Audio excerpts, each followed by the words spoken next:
नमस्कार। आप सबको बहुत बहुत बधाई। पाकिस्तान के हालात बहुत खराब हो चुके हैं। उनका रुपया 336 अगेंस्ट $1 हो गया है। मतलब $1 में 336 रुपए उनको चुकाने पड़ रहे हैं। हम चुकाते हैं 80-82 रुपए। साहब ये भी कह रहे हैं कि मीडिया हाइप है जी, कोई खास परेशानी की बात नहीं है, लेकिन मीडिया शोर मचा रहा है। आपने देखा है कि डॉलर जो इस वक्त की डॉलर की हालात क्या चल रहे हैं। डॉलर 326 पे जा चुका है और जो मुझे होता नजर आ रहा है इसी महीने या अगले महीने के अंदर अंदर या तो इमरजेंसी नजर आ रही है या बैंकरप्सी नजर आ रही है। अब मैं मिसाल देना चाहूंगा कि आपकी डीजल की प्राइस जो है पेट्रोल से ज्यादा कर दी गई है और डीजल क्या है, वो आपकी एक मेन आर्टरी है। उससे ना सिर्फ ट्रांसपोर्टेशन बल्कि एग्रीकल्चर ट्रैक्टर जो है वो भी डीजल पे चलता है और इस वक्त डीजल की प्राइस जो है पेट्रोल की 305 है, डीजल की 311 है और आपकी बिजली है वो 90 रुपए तक ले जाने की कोशिश की जा रही है पर यूनिट। तो आप सबको बहुत बहुत बधाई कि पाकिस्तान की हालत दिनों दिन खराब होते जा रही है। ये वो स्थिति है जब श्रीलंका ने अपने आप को बैंकरप्ट डिक्लेयर कर दिया था। तो पाकिस्तान अब बैंकरप्सी से बहुत दूर नहीं है। बिजली के पैसे लोग दे नहीं सकते, पेट्रोलियम वो खरीद नहीं सकते, सेना उन पे हावी है और पाक ऑक्यूपाइड कश्मीर जिसको हम पीओके बोलते हैं और वो आज़ाद कश्मीर बोलते हैं, वहाँ के लोग कह रहे हैं कि भैया हमें तो इंडिया की तरफ ही जाने दो, हमें इंडिया ऑक्यूपाइड कश्मीर जो वो कहते हैं उसमें ही हम मिलना चाहते हैं। आप एक काम करें, आप पाकिस्तान को वैसे ही दे दें कि हमसाया मुल्क को। अच्छा। इनसे नहीं चलना ये मुल्क। आप कह रहे हैं हमसाया मुल्क को यानी इंडिया को ये पाकिस्तान दे दें, वापस दे दें, वो अच्छा कर लेंगे इसको। हम कश्मीर लेने का यहाँ बात करते हैं, आप कहते हैं पाकिस्तान दे दें। कश्मीर का सौदा कर बैठे हैं ये जी उर्दू जी जी जी जी साढ़े शहर च 50 कश्मीरी ने, ठीक है, पुत्र नहीं संभाले जाते, दूजे आगे ही की करा। तो हालात इतने बदतर हो चुके हैं कि पाकिस्तान अब टूटने की कगार पे है, ऐसा वहां के अपने ही लोग कह रहे हैं। अब ये स्थिति कैसे बनी इसके बारे में आपने कभी विचार किया है? पाकिस्तान 90 के दशक में भी पाकिस्तान का रुपया भारत से मजबूत था या बराबर था। 80 के दशक में तो मजबूत ही था। 72 में बांग्लादेश पाकिस्तान से अलग हुआ, 50 साल हुए उसे सिर्फ अलग हुए और आज बांग्लादेश का टोका वो पाकिस्तान के रुपये पर भारी है। हमारा रुपया पाकिस्तान 1/4 हो गया है, मतलब हमारे 4 रुपए में उनका 1 रुपया हो गया है।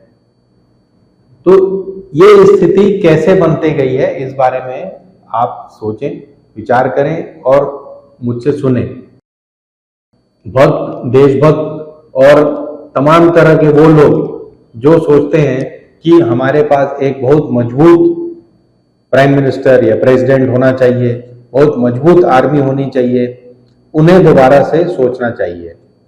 हमारे चारों तरफ एग्जाम्पल है जब एक ऑटोक्रेट डिक्टेटरशिप अपने देश को कैसे बर्बाद करती है। पाकिस्तान उसका ताजा तरीन उदाहरण है। म्यांमार चल ही रहा है उसी रास्ते पर। कंबोडिया बिल्कुल नेस्त नाबूद हो गया था, अब वो अपने घुटनों पर खड़ा होने की स्थिति पर आया है। उधर जहां जहां डेवलपिंग कंट्रीज में मजबूत लीडरशिप या डिक्टेटरशिप या आर्मी की रूल जिस भी डेवलपिंग कंट्री में आ जाती है उसका बर्बाद होना तय है।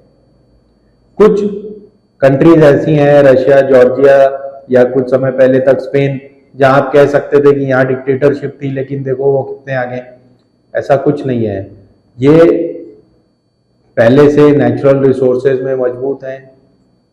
चाइना बहुत बड़ी कंट्री है, उसके जो आउटपुट है, आप जीडीपी देखिए, हमसे कई गुना ज्यादा है। इन कंट्रीज में स्ट्रॉन्ग लीडरशिप या मिलिट्री की लीडरशिप चल सकती है, लेकिन डेवलपिंग कंट्रीज में नहीं। और जो डेवलप्ड कंट्रीज हैं वहां भी पुतिन और शी जैसे लोग बैठे हैं जो धीरे धीरे वहां की जनता को बर्बाद कर रहे हैं। वो खुद तो बहुत मजबूत हैं, लेकिन यूक्रेन पे अटैक कर दो, जॉर्जिया पे अटैक कर दो, क्राइमिया पे अटैक कर दो, इसी पॉलिसी पे उनको चलना पड़ता है ताकि देश के हालात से लोगों का ध्यान बटा सके। एक रूलिंग क्लास बन जाती है। जिस भी देश में बहुत मजबूत लीडरशिप आ जाती है उसमें एक रूलिंग क्लास बन जाती है। उसमें कुछ ओलिगार्क्स होते हैं, यानी बहुत ही बड़े बिजनेसमैन जो बहुत सारे बिजनेसेस पे मोनोपोली रखते हैं, वो ओलिगार्क्स हो जाते हैं वहां पे। कुछ आर्मी के लोग हो जाते हैं, कुछ एस्टेब्लिशमेंट जिसे पाकिस्तान में कहते हैं वो हो जाते हैं। ये सारे नेचुरल रिसोर्सेज पे, सारे उस देश के रिसोर्सेज पे कब्जा कर लेते हैं और जनता को उसका हक नहीं देते। ना उनके सोचने की तरकीब, जो उनके अपने जो तरतीबें होती हैं वो भी डेमोक्रेटिक नहीं होती। उनका डेमोक्रेसी में कोई विश्वास नहीं होता, इसलिए वो नहीं चाहते कि आखिरी सिरे पर आदमी जो बैठा हुआ है डेवलपमेंट के, उसको किस तरह से उसका उत्थान करना है, किस तरह से उसे बचाना है, किस तरह से सोसाइटी को हमारे एक सर्वजन हिताय की तरफ बढ़ाना है। वो अपने आप की सेवा में लग जाते हैं, अपने लोगों की सेवा में लग जाते हैं और हालात फिर अफगानिस्तान पाकिस्तान जैसे बन जाते हैं। इसलिए आप खुद देखिए, ईरान, अफगानिस्तान, पाकिस्तान, फिर हम बीच में फिर इधर बांग्लादेश बर्बाद हो रहा था ईस्ट पाकिस्तान रहते हुए, वो डेमोक्रेट हो गया तो आबाद हो गया है। उसके नीचे जाइए म्यांमार बर्बाद हो रखा है, कंबोडिया बर्बाद था। तो आप पूरे मैप को देखिए, इसमें आपको एक अलग चीज दिखेगी, वो है मिडिल ईस्ट।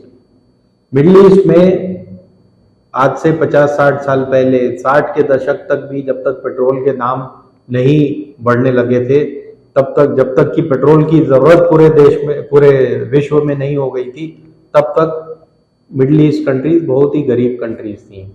लेकिन एक उनके पास पेट्रोलियम की वजह से वो आज सबसे अमीर कंट्रीज में हो गई हैं, सऊदी अरब, यूएई वगैरह, बहरीन वगैरह।